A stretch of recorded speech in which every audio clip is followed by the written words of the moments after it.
Yo, this is Mr. Lover, bombastic, romantic, fantastic, Shaggy. Yeah. And you're tuned in to How to Kill an Hour. Shaggy. Yeah. Salute. Man, they've been keeping me busy because we're putting out this new Hot Shot 2020 album, which is a kind of an anniversary edition of the big selling, Hot Shot with Angel and Was Me and all these records. And so what I've been doing is they've been giving me all these promos to do. So I've been doing a lot of promo here and there. And in the midst of that, I just started a new project, like a Christmas project that I'm starting to work on. So it's, and then I got, I'm doing a lot of things. I'm producing new Spice album, and it's tons of things that I'm doing at the same time. So I do stay, as much as I'm here, I stay pretty busy. It sucks because I'm stuck in New York and my family is really in Jamaica. Yeah. And I'd love to be around my wife, kids, and dogs, but yeah, I think that's something. Ears and bad too. Yeah, I hear that. That's something that we're all kind of experiencing at the moment. So appreciate you keeping it real. Can we set the scene for the people that can't see where you're at right now? Because you look like you're in a creative space. This is actually my B studio. I was actually set up earlier before all the madness in my A studio. Yeah. And the A studio is where I did practically every song. Angel, It Was Me, Sexy Lady, all, Churchy, all the big records. But this is actually my B room, and this is where I actually write most of the stuff. Okay. You know what I mean? This is my write. This is where I sit down and I write, and I put the lyrics on the screen, and I, throw ideas around. And, sometimes we write in a group, like me and two of my other guys. We sit around here. We have, some gin and tonic or rum or whatever the poison of the choice may be. And, they might light up and we come up with some crazy ideas. And sometimes I'm doing it by myself. Sometimes I'm just here and whatever ideas has come to me. So this is kind of where I, just kind of get it done. I actually wrote 3 songs last night in here. You wrote 3 songs in one night? Damn. Yeah. We normally like probably 4, but it was me, one of my other guys from, via Zoom, right? And my engineer. We're all in here, and we knocked down 3 because I'm doing this Christmas Carol album. So I'm trying to do songs with like Christmas stuff. And last night, one of the lines we came with, I did something where I'm saying, I don't want no icy Christmas. Only ice I want to see is in my cup with some rum. With some rum. Yeah. I can relate to that. It's really creating like a Caribbean style Christmas vibe, because the only Christmas I know is Jamaica. Yeah. If you ever been to Jamaica on Christmas, it's the most fun you could ever have. Yeah. Do you want to describe to our listeners? Yeah. Go on. Describe what it's like over there. Because in America, when you go to Christmas in America, or any of these places, you're in a jacket and cold and snow and all of that. I'm not from that culture. I'm from a culture where it is beach, rum, weed. For real. I don't see why Christmas should be any different, except Christmas is a time where families are always together. So the party is only turned up more. Yeah. So you throw like a Christmas party and a New Year's party in Jamaica. That whole Christmas, New Year vibe is just off the chain. I would not miss it for the world. And I normally throw like a massive party at my house, a lot of people, and, we're having tons of food out and, fireworks and, beach parties and pull the boat up and tie them together and jump from one to the other. I mean, that's Christmas. Yeah. And to top it off, you get presents. Yeah, that as well. Yeah. And if there's a bottle in one of my presents, I'm always happy as well. If there's a little brandy and a little cognac, I'm happy. You know what I'm saying? That's all you need. Yeah. So be real with me. Are you pining for your place at home right now? Because you travel there between there and your place in New York quite a lot. So at the moment, you're not really allowed to, are you?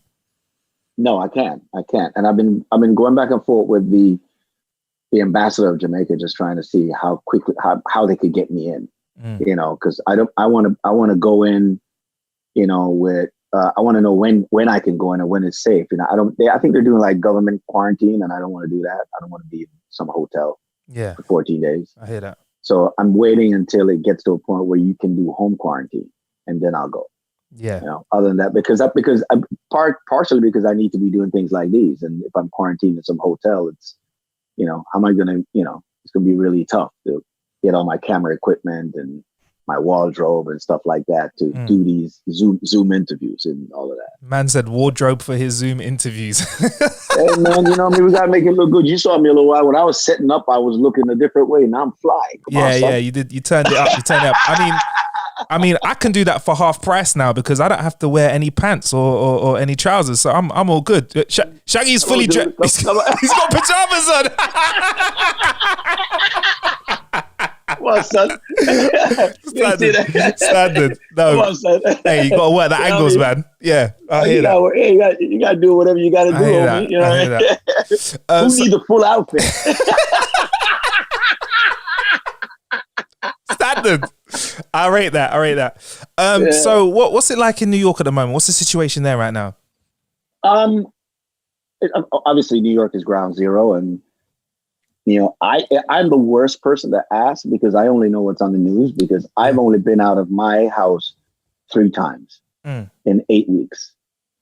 So, you know, but a lot of people who live in New York, they live in small apartments, so they have to venture on the street. Me, I'm outside of, you know, I'm in Long Island, so it's a pretty big house and I can, you know, I have it all to myself. So, you know, I have a nice backyard. I could go outside. I could catch some sun. I could, you know, I do what I want. So it's easier for me to really just stay quarantined while other people would be a bit of a task.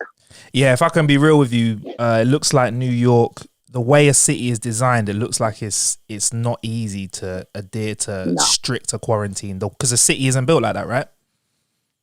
Yeah, you know, the city is designed really for you to use the amenities of the city. You know, that's how the city turns its dollar. So, you know, you pay a ton of money for real estate on these little apartments that you really don't want to stay in. So because you don't want to stay in these apartments, you really just use these apartments just to sleep and, you know, shower and eat but not even eat. You know, most people I know in apartments don't cook. They're at a restaurant. Yeah. You know, and so it's designed for you to actually use the amenities of the city.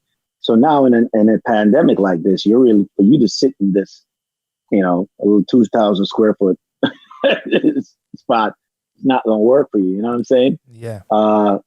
Unless you got a really big place, which is going to cost you millions in New York anyway. Yeah. It's going to be a tough one. Yeah, and I think it's going to be quite tough. Yeah, when we're moving forward as well, and people, when they do finally like ease things up eventually in some sort, it's going to be hard on the restaurants too, because I don't feel like I'm going to be the first man in the restaurant going to order food. I can't wait though. Yeah? I can't wait. Yeah, I can't wait to go to a restaurant. That's one of my favorite things to do. You know, I'll be the first on line getting in there. my favorite spot. Yeah. If they open up. You know, I mean, right now I'm getting food from them via, you know, Grubhub or, you know, just delivered. Yeah. You know, I'm still getting food from them like that, you know, and now I've been doing a lot of cooking here. So I've gotten into cooking and started to enjoy it and, you know, cooking my own food. But yeah, I didn't mind that at all. I don't mind. I like going to a restaurant and not doing a damn thing. Yeah. Where is your favorite joint in New York? You know, like people who pay to go to a restaurant to do buffet. What's the sense? You know, that's like cooking your own damn food. If I pay for a restaurant and I'm paying money, I want the best table and I want to be served. You know, you're lucky I'm not asking you to feed me and you know, spoon feed me. I'm sure there's a restaurant where you can get that done if you pay the right kind of money. You know what I mean? At any given moment, you could pay. So why shouldn't they spoon feed you? For the cost of what you're paying for some of these meals. Now, hey, check it out. Now that I'm cooking, because I was a little bit in like a bliss in a way, or just in a bubble, you know, because, you know, I just pay for the restaurant. I'm not sitting there checking the bill. I was like, you know, I pay, you know. But now that I'm cooking and I see what a meal costs to cook, I'm like, man, what a ripoff. You see the margin. That's where restaurants make their money. Yeah. Where is your favorite joint? Before we talk about the album, where is your favorite joint in New York where you like to eat? Well, I got a couple of places. There's a steakhouse called Bryan and Cooper in Long Island, not very far out, and it's just the best steaks. Best takes, hands down. I've had steaks all around the world. The way these guys do it, they're on point. Okay, all right, Yeah. all right. Big up. But you've before we talk about the album, because I can't wait to talk about that today. I really have to say I respect the fact, Shaggy, that you've been using your platform to strengthen the community kind of all over the world, as well as your homeland. You're the founder of Shaggy Make a Difference with Shaggy and Friends benefit concerts, and you raised millions for the Bustamante Children's Hospital. But you've also been really helping the world during this time. I mean, I've seen you on Twitch Stream Aid, MTV Unplugged. You even helped us over here in the UK. You were on the BBC for the Big Night In, man. So like, that's a really good thing. My brother, I come from a little town in Kingston called Raytown, from a very poor family. I've been allowed to travel the world, be with some of my heroes, have them know my name, make enough money to take my family out of extreme poverty. You know what I'm saying? Send members of my family to school and colleges and shit. And how, this platform that I've been given, that I've been blessed with, because none of it is me. If I didn't use it if you ask me what my biggest accomplishments, it's not Grammys or any accolades. It's actually having the ability to actually touch people's life or improve people's life. You know what I mean? On a positive note. When I look at my friends and families, I wrote Hot Shot album, and when I wrote that album, it's 11 people that bought homes and started their lives. It's like somebody looking at you and says, "Oh man, you got, you've made so much records and you can make it, you don't need the money. Why are you touring?" I'm like, you got to understand, when you go on tour, there is probably around 17 people that travel with. That's 17 electric bills, 17 school fees, 17, mortgages. Then when you go to a venue, and we just played the UK with Nelly and all of us, there's 20,000 people. So you probably have about 100 people that's working, from riggers to security to all of that. That is what it is. It has nothing to do with you. You know what I mean? You're just a facilitator for people to actually get their lives going, And if you don't realize that's your purpose, then you are totally friggin' lost. None of this is me. I'm a vessel, to move things forward. I might be sending a kid to school that might be the next person that cures cancer. The fuck I know. You know what I'm saying? It is what it is. But how did that happen? Because I sang some song, made some money, and I was able to help and send, one of my cousins or somebody else's kid, or somebody else's kid that worked for me, went to college and furthered their education to the point of where they found a cure for cancer. It all snowballs, brother. So if you don't understand what your purpose is, that's it. My purpose is not fame, and my purpose is to use my platform and use me and my talents for the betterment of people. There's no other reason. I've passed the age of, I think when I just started was good because I got chicks.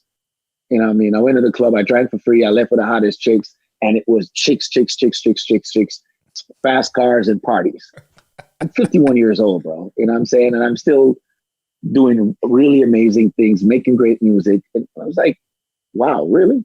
It is what it is. It sounds like you had your fill of fun time, Shaggy. I'll be honest with you. Being Mr. Lover for all those years, boy. There've been some moments. Yeah.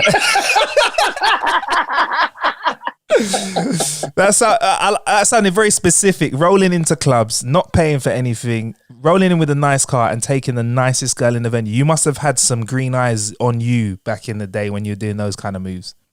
My brother, it was why I got into music. I wish I could tell it was deeper. It's like, oh man, I wake up in the morning and I have poetry on my mind, and I'm like, really? No. I was in Flatbush, selling weed at the time and spitting lyrics. When I spit lyrics, I realized that, the girls would laugh. And I talk about their hairstyle, their bags, their shoes, and rhyme it all. And they'd be like, oh, so cute. And then I get the number. I go to a club because I was a, ghetto superstar. I had that local hit that was popping. It was a dance hall hit. I go to dance hall club. Yo, that's Shaggy. Come on in, man. I skip the line. Chicks want to come in with me because I skip the line. Of course. You know what I'm saying?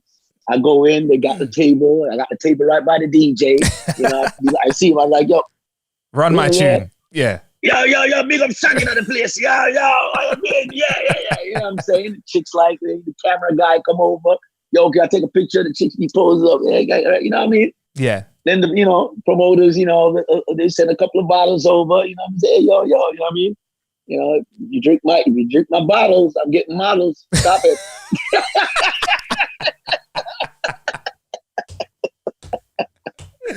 Yes. So, so those are the days. Sound like good old days, man. And Hot Shot originally dropped 20 years ago, summer this year, and 10 million sold. So when you were putting together this Hot Shot release, this must have brought back so many memories. I can see the glint in your eyes. You're talking about that one club experience. So when you were going through these records, man, you must have just been overwhelmed with emotion. It was agonizing in a way, because when I was asked if I wanted to do it because it was 20 years, one, I couldn't believe that it was 20 years. So that was a little shocking. Yeah. And two, how do you do over an album that is still very recurrent? Because songs like It Wasn't Me are regular on TikTok and these young kids. Angel is still recurrent. Love Me. All these songs are still getting played on radio and still a part of people's lives. They're very, if I say Mr. Boombastic, you know the song. You know what I'm saying? Standard. And that's right, standard. And this is from 1995. You know what I mean? Oh, Carolina. So you're going to do these songs over. How are you going to do them justice? And so that was the main challenge, to try and keep the authenticity of them, you know what I mean? But at the same time, create something that will connect with today's young people, the sound of today's young people. Yeah. And so you got to involve a little trap, a little bass, but make the sounds, you know what I mean? Just kind of incorporate it all, a little reggaeton, all of this to create a hybrid. Exactly. Of what the new thing is. And just to drive this home, this is not just a re-release. You know, you've modernized, re-recorded parts of the track. So I'd love to talk through the process of that. So I didn't take the whole Hot Shot album because I just didn't want to do that. So I took 5 of the main tracks from it. You know what I mean? Obviously all the singles were one of the top streaming ones. And then I took like Keeping It Real and songs like Hot Shot. And I did these songs. And then I added 4 new songs on it. You know, I did over some of my classics that I love, Buckingham Palace, Peter Tosh. You know, I did over Electric Avenue, Eddie Grant. You know, and you hear my Shaggy boy, I'm gonna rock down to you start getting into the whole vibe. Electric Avenue. You get that whole vibe. And then I did songs like I did 2 new songs. One is Caribbean Plans. With a young lady by the name of Ronnie out of Amsterdam. Beautiful, but one of the most amazing voices I heard. I fell in love with her voice and just had to roll with it. And then I also did a new song with me and Sting called Primavera. I put Sting also singing the chorus on Angel.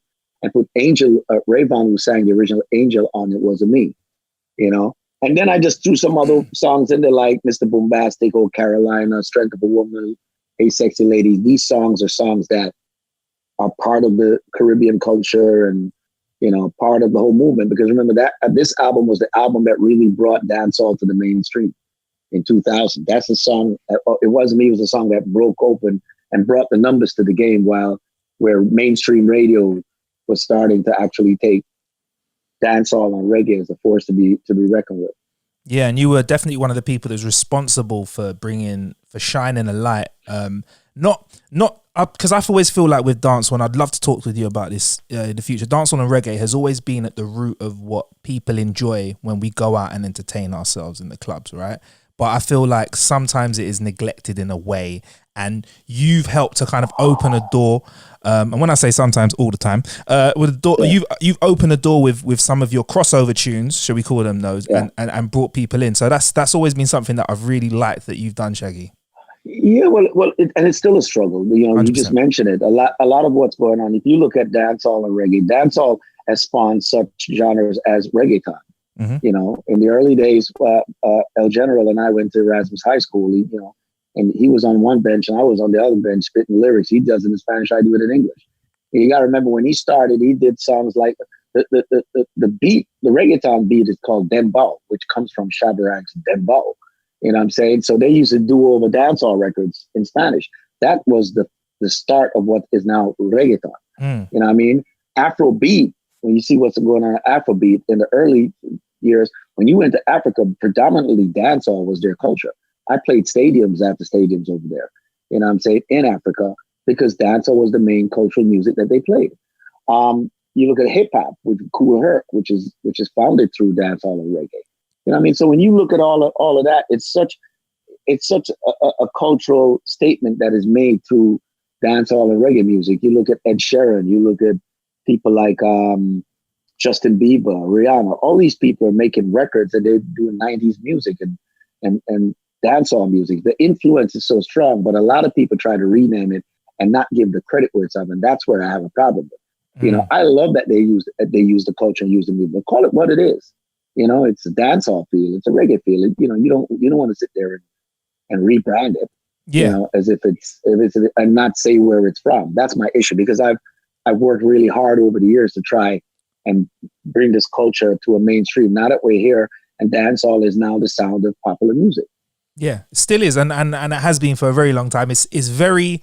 I'll be honest. I don't think I've gone to a club where I've not heard dancehall or reggae at some point in the night, ever. And you know, you hear the hybrid. You hear the hybrid of it. Yeah, of course. And you know, a little remix thing comes in 100%. So you on 2020, you swapped out a few features. You mentioned Sting. Now you guys have a relationship. You've dropped an album. You know, got the Grammy off that as well. Another Grammy off that as well. So him ending up on It Wasn't Me. How that conversation go? Because you guys are quite tight now. So was it just like, hey, you want to jump on? Or? Yeah, it was a lot about this album came from his My Songs album, which he did over all his tracks, and tracks that he wrote from the Police, and on an album called My Songs. And the way he did them, you know, it was really successful, and he toured on it, and the album did well, and it sounded well. I was like, so I was a little apprehensive in doing it, because I was like, you know, and then he explained to me, I was like, yo, if you've got a kid and the kid you put a red shirt on the kid, and then tomorrow you put a green shirt on the kid. You know what I mean? Who's going to tell you not to put a red shirt on the kid? Is your kid. You know what I'm saying? And when you put it in perspective like that, I'm like, you know, it's like, these songs are your songs. Doesn't matter what anybody, you wrote them, you birthed them. And I thought about it. I was like, yeah, what the hell? I mean, I wrote these lyrics. These are mine. I came up with them. You know what I mean? So, you know, that made me feel a little bit easier. And so he kind of got me. Even to do Electric Avenue was his idea. You know, we did it at the Rainforest concert, and we did it live, and it was crazy. He asked me to do it then. And then we came back again, and he said, I think you should, you did that so well, I think you should record it. And we did that. When I did Angel, I recorded a lot of this in the dressing room on his tour. I was just visiting on his tour at the time. And I think it was his last ship play. And he would come out and do parts of the play and then come back and in the studio be rocking music with us. So we set up one of the dressing room as a studio, and he'd just go out and play something. He'd come back in and sit down. And when I was voicing Angel at the time, they said, let me do that. And he just went ahead and sang it, because he did it every night on stage anyway with us while we were touring, you know? And that's how most of it kind of came up. When I did Electric Avenue, he was there, Buckingham Palace. I voiced those songs while he was in the room. You know what I mean? And so it was easy for us to kind of put these records together, you know, and just kind of mix them and say, so, you know, he was a big part of it. How fair is it to say that when you and Sting got together, he really became a muse of some sorts, or maybe injected some extra energy into where you were at in your career at the moment? Because I feel like you two coming together, you bounced off each other, and the energy you've created, you've both taken away with you. Yeah, he'd probably say the same thing. He said to me that, and I actually heard it we're in an interview together, and he says, this is the most fun I've ever had in my whole career. Yes. While we're on tour. And it kind of took me aback. So I looked at him and I said, wow, really? Because, you know, you did all of these massive stuff. It's like, yo, I've had so much fun doing this. I can't remember having this much fun. And when I thought about it myself, I'm like, this is kind of the most fun I've had. Even though I've had Hot Shot and I've toured around the world and I was on top of it. Hot Shot is a blur. And I think for him, it's kind of like that during the police days, it's such a blur to him that now when you're you're at an age where you can actually soak it in. You know, I mean, I soaked the 44876, the tour, the journey, the TV show, the camaraderie with him and me, the jokes, the competition, the everything. I soaked it all up. The friendship, you know, this was a friendship I didn't know I needed. This was a brother I didn't know I needed. And what he did was validated me within myself. Because when you're doing this so long, you start to wonder sometimes if what you're doing is cool or if you're any good. You know, you get these doubts. And then if you have people around you that are not secure within themselves, they'll bring their own insecurities onto you. I think I was at a place where a lot of that was happening. And when he came in, it was like, dude, what you're doing there is genius. What are you doing? Oh, how did you do that? Yo, that is that. You know, and it was just really very complimentary, genuinely just kind of moved by what I was coming up with. It gave me validation. It made me feel less insecure. And it was something I needed. It was that shot in my arm that I needed from him. This guy is, you know, 150 million sold, 20 Grammys. I mean, you know, but yet still he's like one of the most genius songwriters. And he's sitting there and says, dude, those melodies you're coming up with amazing. How do you do this? Yo, the way you did it, it was really good for me, you know? Can only imagine, man. Can only imagine. And Sting's got a relationship with Jamaica already, hasn't he? Well, you gotta remember now, he wrote Every Breath You Take, Every Little Thing She Does Is Magic, King of Pain. A lot of those songs were written at Golden Eye in Jamaica, which is the house of Ian Fleming, same desk that he wrote the James Bond novel on. And that's where he was. You know, he was there. So me bringing him back to Jamaica to do Shaggy and Friends, it was like him coming home in a way, you know. Yeah. And you could tell because he wanted it, even when he stayed in the local hotel, he rolled around with me, he went into the ghettos with me, we went to go eat fish on the beach. We did all this. And I was like, you know, and he also went to the local ice cream parlor because people don't know that one of Sting's addiction is vanilla ice cream. Vanilla though, vanilla's a nice flavor to put something on though. Was he just having the straight vanilla? Is that his thing? Straight vanilla ice. There's just vanilla ice cream. That's his thing. Okay. It's got, you know, I'm like, you don't want like, you know, caramel or sprinkles, you know, or sprinkles and it's like, no, straight vanilla ice cream. All That's right. it. He loves it. Fair enough, Sting. Fair enough, Sting. So, listen, he can do what he wants. Yeah.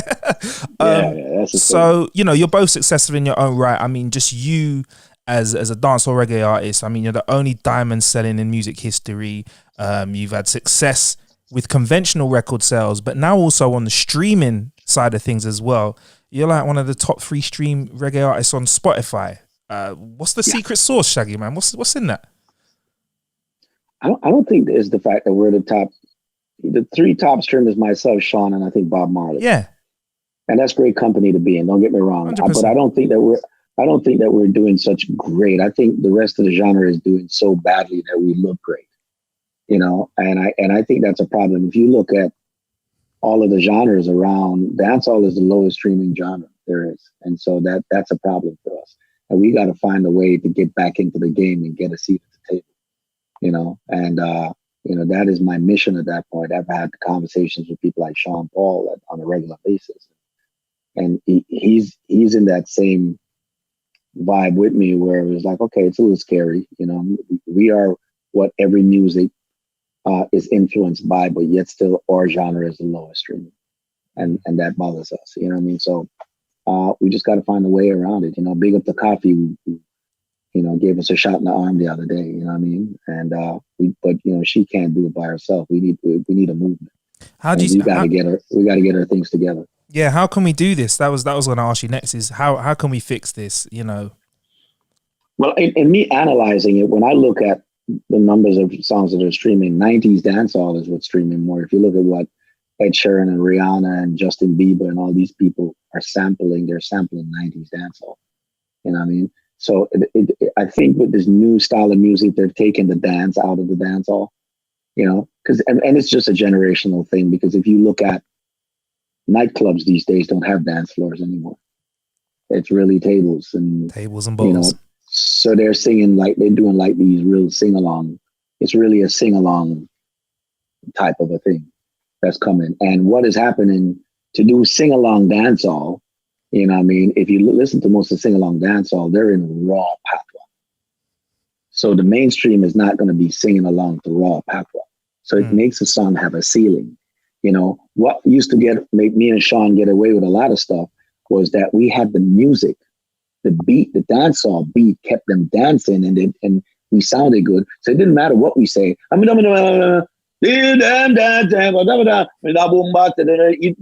not hearing. It's like, I don't know. Oh, you make him do it, man. I'll tell you. You ever hear them sing? It wasn't me. No. But you know, it kept them dancing. For real. You know, the beat was there, and it kept them moving, and it was a vibe.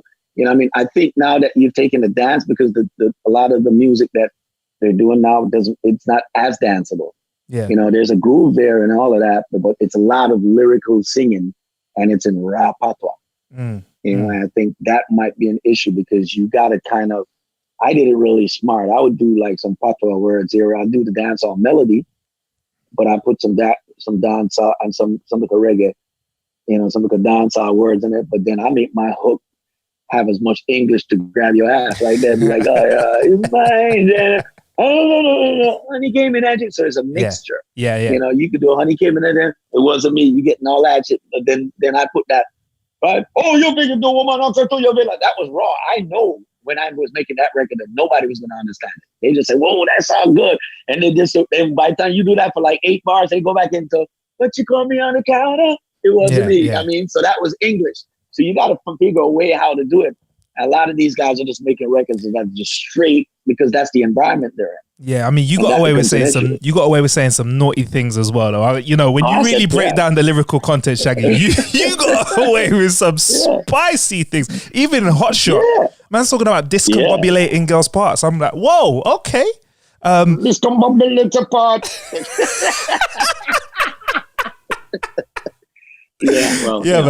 man. And also, as well as that, I just want to do a public service announcement to all those listening. If you've never had a rub down or a wind to 90s dancehall, I feel like you're really missing out, because there's nothing like that. I mean, getting a wind to lyrics and sing along to a chorus, that's okay. But getting a real rub in a dance. Yeah, so I think that's part of the problem, is just the dance is out of it. And I'm big up to Ding Dong. A lot of these guys were really, you know, keeping that whole energy up and that excitement up, you know. A lot of cats that still do that, because it's part of dancehall is colorful, you know.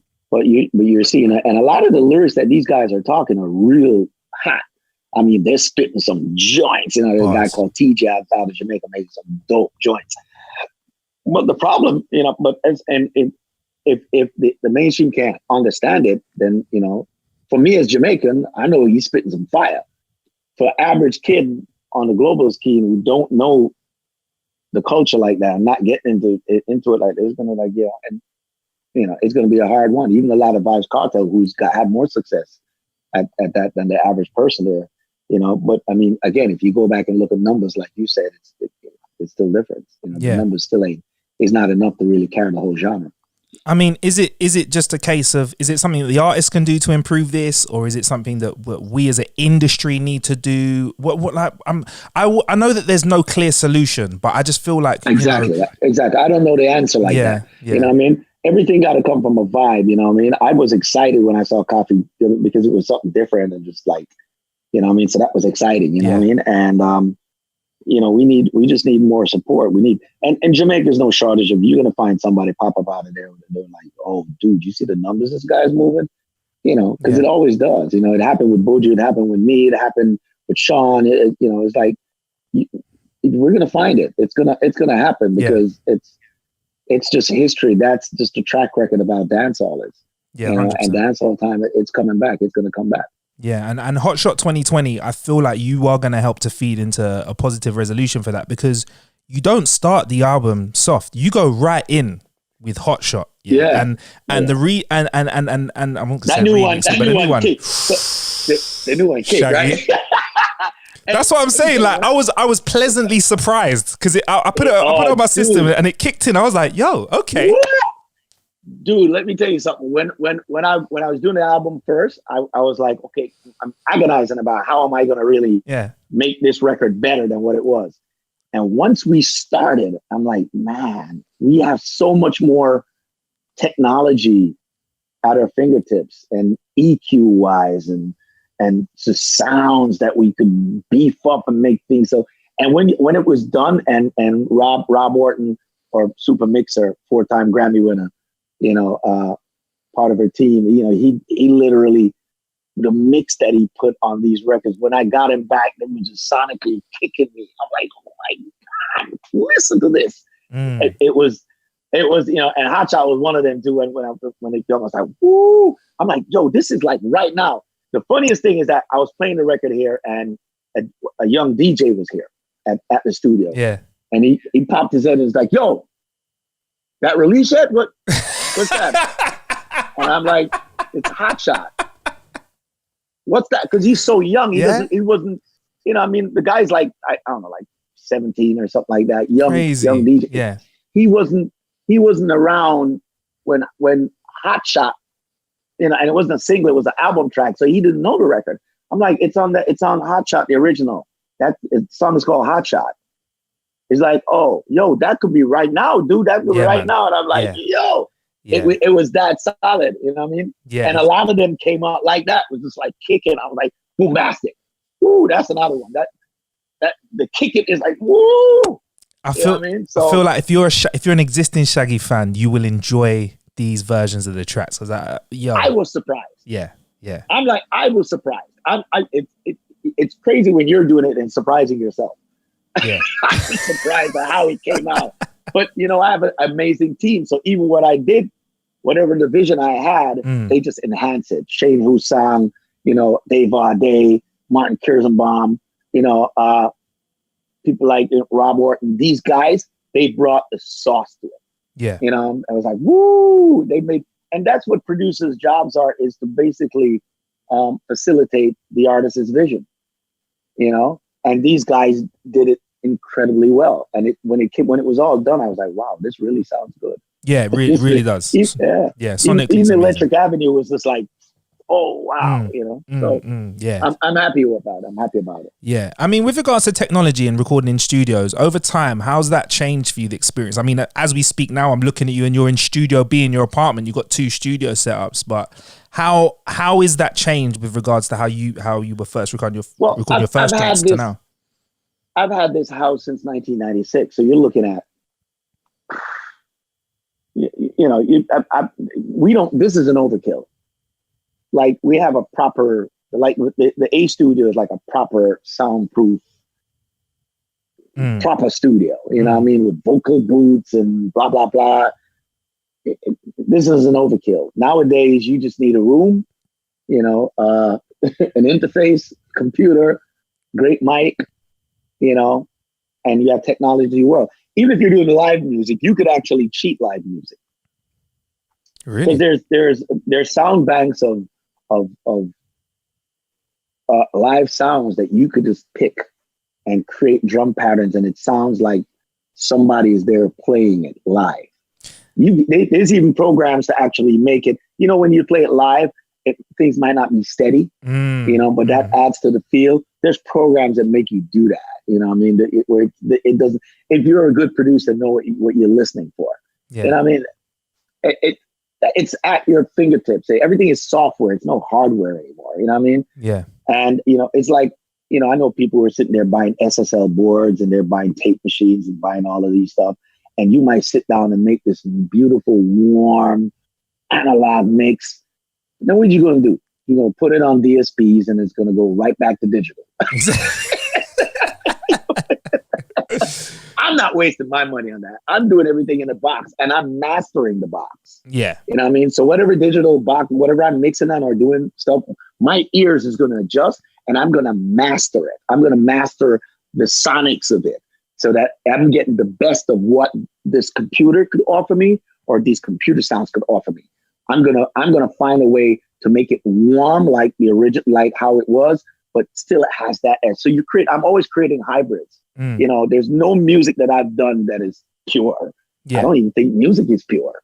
what music is pure these days? Everything is a hybrid. Yeah. You know, there's a little bit of jazz mixed in with a little bit of pop, with a little bit of country, with a little bit of reggae, with a little bit of Latin, you know. That's how we have a song Primavera on there with me and Sting, which got a little bit of dancehall mixed with a little bit of Latin.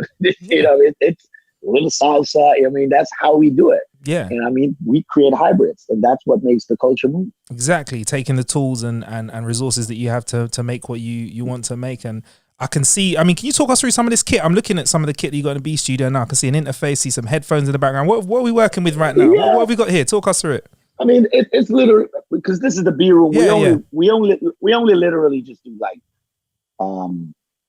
we just do like voice demos and stuff like that. The idea, because our writing here, then we might just jump in this little booth, have a little vocal booth. Oh, you got a little vocal booth behind you. Okay, cool. Right. And we go in there and we'll cut it. And just to have the idea, and then I'll take it around and we could add drum sounds in the main studios and do other stuff to it and perfect it. Then I'll do a proper vocal to it. You know what I mean? But this is just literal idea stuff. You know what I'm saying? And we'll record the ideas and put it up on the screens and stuff like this. We got the focal speakers. These are just monitors, but I have 2 subs onto there, so it makes it really kick. 2 15-inch subs onto there. You know, we got the interface. It's nothing really crazy here. This is just, and of course we got, I don't know if you can see it. If we want to, like down here. Okay. We got So we'll pull it out, and if we want to, you know, just put some chords on or whatever it is, we'll do all of that. You know what I'm saying? Just so, you know, the whole thing is done. So it's not a lot of things in here, but you don't need anything. You can sometimes just use a laptop. Yeah. You know what I'm saying? And you get, you know, the main studio got a lot more stuff, but it's still an overkill. You don't really need all of that. Yeah, I mean, we've spoken to a few artists over the last few weeks, and the general consensus is now that some don't have an option like yourself, they don't have a studio or 2 in their property, they are creating home setups. And to be fair, through innovation, we're getting sound that, I'm not going to ever say better than a professional studio. Okay, I understand that there's certain things that they have, but sound that can very much stand up to what has been, you know, you've had to go to professional studios for in the past. And I get that.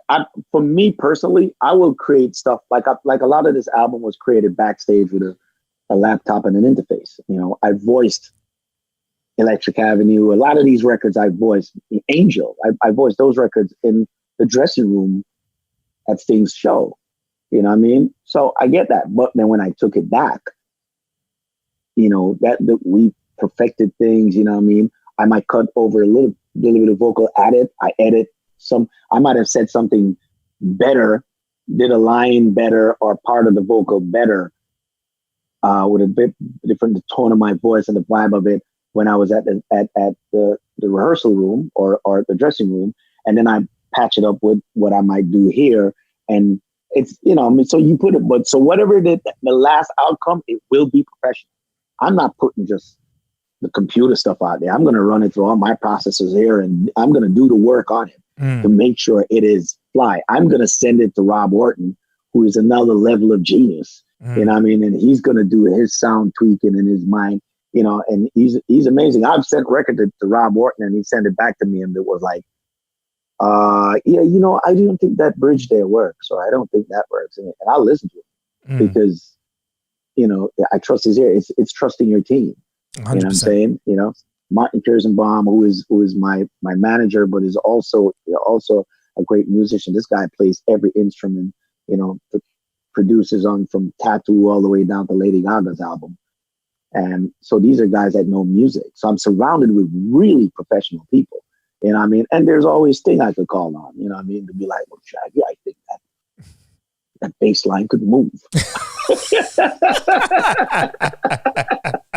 Oh yeah? Yeah. Right, here's the bass. Yeah. Move it for me. You know what I mean? It's good to have that there. You know what I mean? For real. That's good peers to have. Have you fired over Hot Shot 2020 to him then?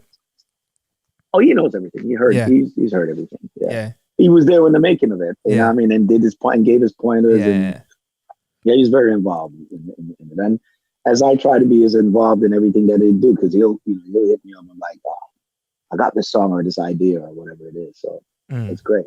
That's great. That's really good to hear. Now, before you were an artist, you were in the military. That must feel like a long time ago now. Serving in field artillery battery. Is that right? Is that what is that? In I'm not a military man, I'll be honest. I fire bombs, bro. Really? I fire 155 howitzers. I have the rounds is about 95 pounds. I throw them in a big gun. I fire it, and it's called indirect fire. You don't even see where it lands. They give you coordinates. You know what I mean?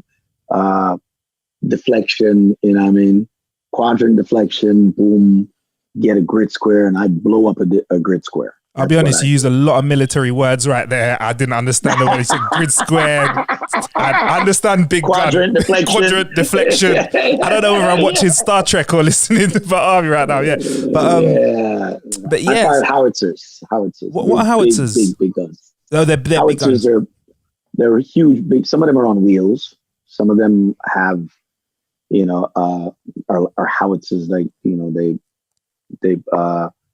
like tanks. Yeah, but bigger guns that, like a tank will fire, but it's a shorter range than a howitzer will go miles. Really? Go up grid squares. Yeah. Oh, okay, cool. And I've read that you perfected your voice, or you formed some of your voice while you're working in the military. How true is this? Well, the military raised me. Yeah. I didn't. People think I'll go to the military to fire a gun. I didn't go to the military to fire a gun or learn to fire a gun. The streets taught me that. The hood taught me that. I went to the military to learn how to balance my checkbook. That's where I learned to be disciplined and be on time and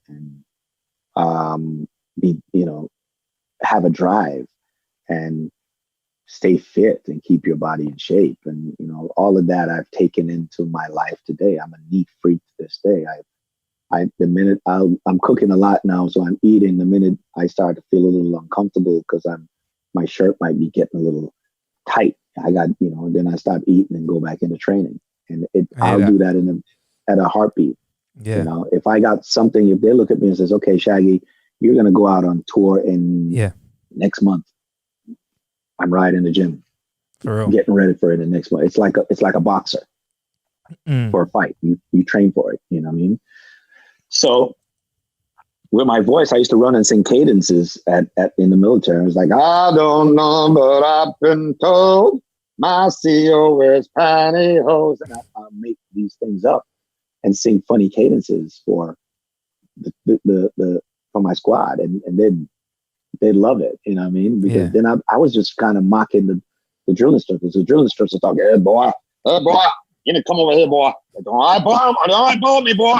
You know what I mean? They'll put that, and and then right after they're done, hey boy, Tom, give me 20 now, boy. Like, hey yo, last night we went out. Was you right there? Yeah. So they'll have a conversation like that and just talk regular. You want to man? When you having a beer, that girl over there, man, she was looking good. Hey, I want to see you go, boy. Yeah, what you say?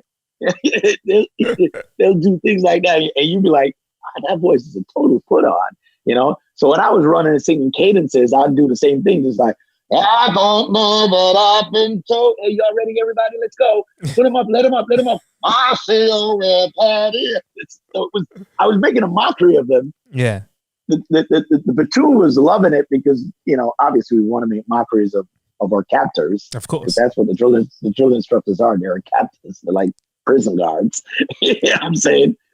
And, but I didn't know that was vocal training because I was running 3-4 miles singing from your gut, and the minute I did that in Old Carolina,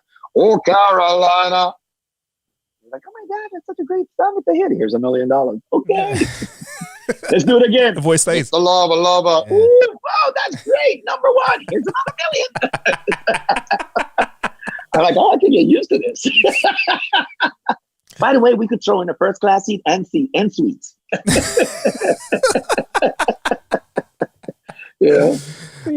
I feel like, and did I mention chicks? Chicks. What are you gonna do, man? I feel like if you throw that voice on, people definitely listen to you. So have you ever used it outside of music just to make somebody pay attention? I feel like if you're a dad telling off a child using that voice, they're gonna listen. I told you, pick up your book and pick up your closet. No. My back just straightened up. My daughters will look at me like, what are you doing? And laugh and walk away from me. What do they think you're music?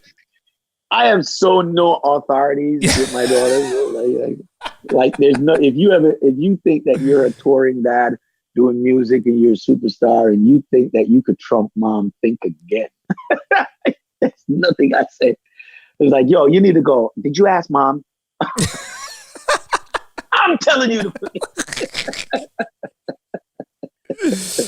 Oh, bless him. It's crazy, man. Yeah. Oh, God. So what do they think of Dad's music then? I think they know my music and like my music, but not in front of me. Like they'll make me seem like I'm the corniest guy in front of me. But then I'll hear from other people like, oh yeah, they were singing the song or they like the song, or like my wife will look at me and says, did you know that they played You? I think it was You Girl, with me and Neo when we put it out, and she would play that in the car every morning. That was their song. And she told me, I was like, no, they don't. They don't even act like they like any of my stuff. And then she ended up secretly taping them one morning. Yes. While they were singing, and she turned her phone on and was like, yo, see, I told you. So that's how I know that they're really into it. But when they're in front of me, they ain't trying to do that. They're like, you're not going to come here and play superstar. You're dad. Now take me to horse riding. Kids will be kids, man. I don't know if they're at the right age. Did they enjoy the Little Mermaid live that you did? Because that. Oh yeah, they were there. Oh, yeah. Well, that must have been wonderful. Perfect. Yeah, age. There were 9. My twin girls are 9, and my other young lady is 13. And they all came and was on set with me, with my wife, and it was a big deal, man. It was big to be in that whole production and doing something that I've never done in my whole life for the first time.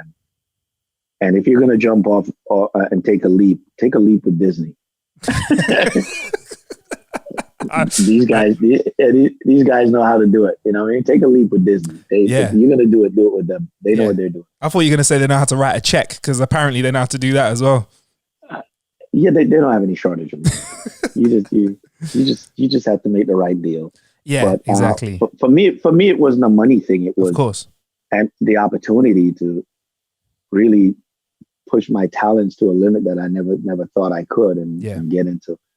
You know, I think recently we wrote music for a cartoon. I think it was well, I don't want to give away the cartoon, but we wrote lyrics for a cartoon, a show, and I did it, and they were just like, "Oh my God, this is great!" And I was like, "Okay," because it was something new that I was doing. You know what I mean?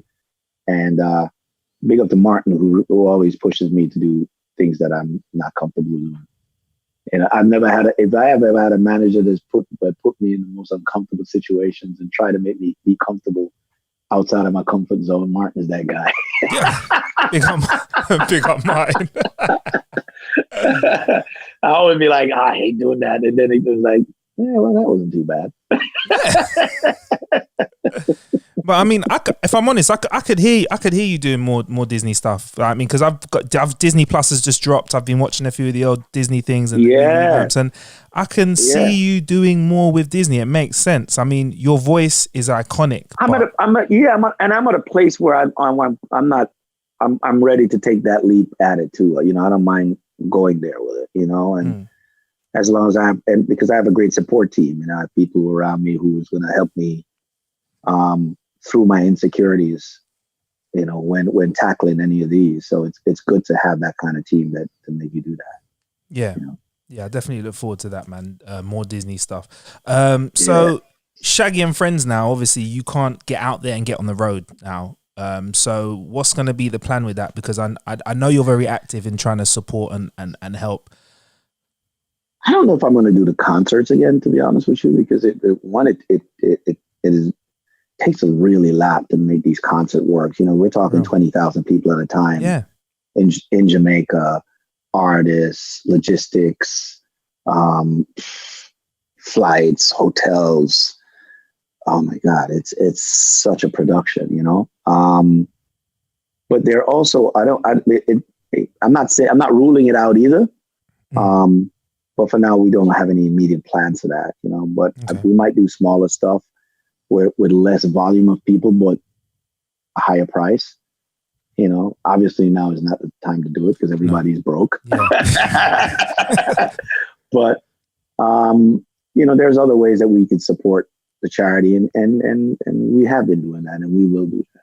Good, man. That's really happy to hear, man. And like I said, like I really appreciate everything you've been doing, because for somebody who is, you know, from Jamaica, living in New York, the fact that you're doing bits and bobs on our television, you know, that's appreciated. You know what I mean? I stay in the game, bro. You know, somebody called me yesterday. It's like, dude, I'm seeing you everywhere. You know, don't you rest? I'm like, we're in quarantine. That's all you have is rest time. Please stop. Yeah. You know what I'm saying? This is keeping me sane. You know, me getting up and doing a Zoom interview is actually giving me a purpose. Like, God, what am I going to do? Watch Netflix again? Yeah. I mean, I feel like Netflix is watching me more than watching Netflix. Oh my God, I've binge watched every show that I've liked so far. I'm over it. What have you enjoyed recently on Netflix? Our audience loves to hear about stuff like that. I just finished Heist. How was that? Money? Is that Money Heist? Money Heist. Yes. Money Heist, yeah. Yes. Yeah. I just finished the whole thing, it was pretty good. I enjoyed it. Billions is another one of my favorites. I like that. Top Boy, I finished all of those, and you know, I hope there's a new season coming out, and we're in it because I love that. There's tons of stuff that I'm into. Shameless, I watched for. Really, Shameless. Okay, yeah. There's a Shameless UK and the American version. I was watching the American one. I've not seen that one yet. I feel like I need to watch that. William H. Macy is the lead guy in there. Okay. All right, man. And so you know, so I've gone through quite a few joints. Yeah, 100%. Before we let you get out of here though, there's one tune that I came back to me while I was researching you Shaggy, and it was the song that you did with Ali G, Mijuli. Mijuli, yeah. He did it here. Funny enough. He cut that over in here. He came and he stayed at this house for about 4 days. What was it like? And him and Dan, I remember Dan, and we just sat here, and I remember when we were doing it, he says he wants to write his own lyrics, and I was like, huh? I was like, yeah. I was like, he wants to write his own lyrics and he wants to sing them. And him and Dan sat there and came up, Big Babylons and all of that, and all of that. And I was like, I came up with the idea to sing about Mijuli, because when I was watching his comedy skit, he says, you will not go over there with me and Mijuli. I'm like, okay, let's do it. Let's do a song called Mijuli. You know, A to the L to the I to the Jizzy, J to the U to the L I Izzy. You know, so he came up with that really catchy kind of hook. Me and Dave Kelly actually wrote that record together. Real talk. And then he said he wanted to do his own lyrics, and then he wanted to cut it, and then he spent hours trying to cut it because he couldn't get on time. And he says, let me tell you something, man. I have much respect for you guys. I thought it was easier than it looks. I'm like, yeah. And so we ended up, cutting the record. But Sasha is just he's nothing like the Allergy character. He's soft spoken, really easy, cool, and and then of course he did Borat and made millions, and did all this other characters. So yeah, it's really talented, bro. Now he's doing a lot of serious acting. I've seen him in a lot of things that are very serious, and I'm like, wow, you really taking your chops to that next level, man. Yeah, he's definitely got more of a range. I feel like he's trying to prove that 100%. Definitely trying to prove his range with the way he's doing acting. Listen, he's got more balls than anybody else I know, man. There's some things he do in some of them shows, and I'm like, you're a guy committed to the art. I'm telling you, by any means necessary, we will get the scene. Yes. By any means necessary, we will piss somebody off as well. We'll piss somebody off by any means necessary.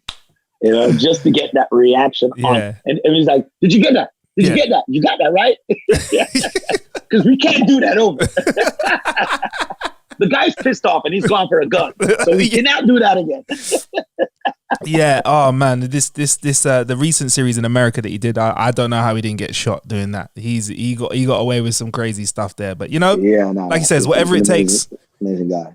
He's an amazing guy. So just to clarify, Hot Shot 2020, when can we expect it? Because you can pre-order it now. We will put the link in the show description. July 10th. July 10th. Yeah, July 10th. Okay. July 10th. And it's a great listen. It's all your favorites done in a way that it's just kicking your speakers in and you're feeling it and getting the emotions, and they were revoiced, revocal, and reproduced, and just great, and still kept that authenticity of the original record, but just a great vibe. Yeah. So for real. If you're a fan of Shaggy, we actually have a big TikTok record right now, by the way.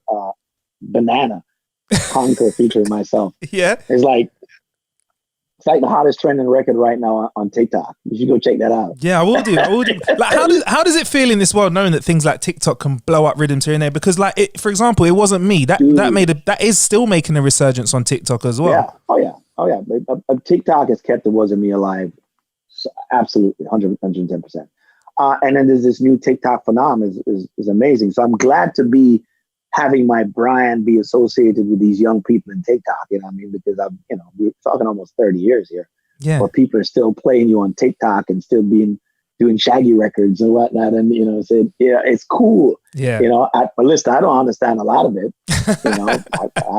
I just sit here and make records, and then they calling me like, dude, you got the top number one record in TikTok, dude. You did it. I'm like, okay. Yeah. What is a TikTok? Right, is that? I thought that was a mint. No, that's not a mint. That's an actual app. Okay. I'm with you. I'm not that. I know what a TikTok is, but yeah, for real. But it's and I've actually did videos on TikTok before. But I'm getting a little bit more frequent in it because I realize, like, wow, a lot of my stuff is really on there. What is your TikTok? We should share that with our audience as well. I think I did one with was it That Love? I think it was That Love, that song That Love. All right. And I think I might do another one coming up here. I like being creative when I do. I gotta find something to be creative when I do. We'll share the TikTok handles as well. But no, thank you very much for joining us here on How to Kill an Hour, Shaggy. And like I keep saying, Hot Shot 2020, if you're a fan of Shaggy, it's got something in there for you. And if you're a young person listening to this and you've heard a few of Shaggy's tunes on TikTok and here or there, you can get a real cross the border feel for the music you can put out. It's a great album. Yeah. It's a schooling. That's what it is. You got to take them to school sometimes. Hot shot to it. It's edutainment. That's the one. That's the one. Edutainment. Yes. Indeed. All right. Well, thank you very much for joining us. And man, much respect, man. 100%, man. Bless up. Yeah, man. All right. Salud.